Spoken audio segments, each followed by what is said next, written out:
What would be your favourite raven here that you look after? I'm not allowed, right, make sure they've got their fingers in their ears, but I'll probably go for Poppy. She's the character.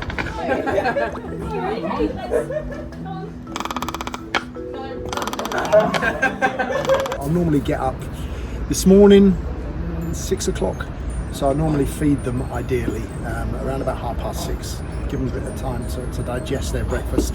And then I'll let them out probably this time of year, 8:30, 8:45.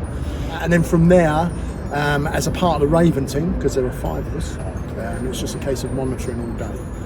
As Ravenmaster though, it's I'm monitoring the team's welfare, a bit of admin, paperwork, and then at the end of the day, even if it's just as a member of the team, they go to bed. So normally this time of year between 7 and 7:30. Although West Ham are at home, so we're playing by Leverkusen today, so I need to get to watch that. So I'll probably get them in about 6 o'clock. Got to be in the pub ready for kick-off. What's your favourite thing about your job then as Ravenmaster? As Ravenmaster, I've got to be honest, it's the honour of wearing the badge.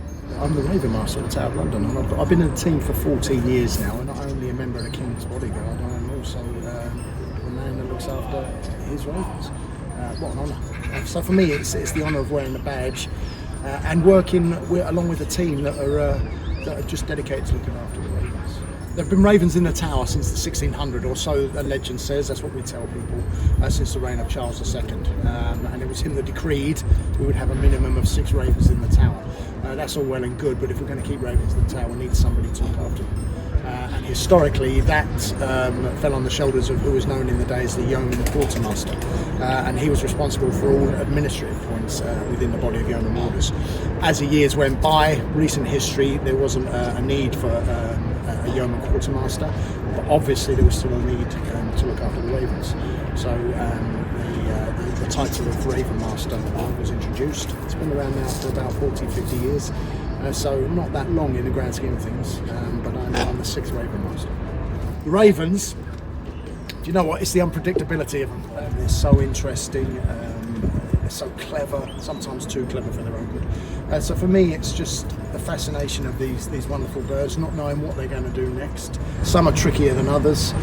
You've got Jubilee here. He likes to be first in, and he doesn't like anything to be in his way. He's normally the first in, and he's normally great. But if I was to put, say, carry a bag there, when it's time to go in, it will go as far as about 10 metres away. He'll look at a bag, and he'll just say, nah, not doing that, and he'll just go. So yeah, it's you get to learn the traits, you get to learn the personalities over time, and some will mess you around more than others. We'll cut that in, don't worry, that's staying in. That's staying in. Got to try and get the hat in somewhere as well. That's staying in there. The most valuable hat in London. Oh!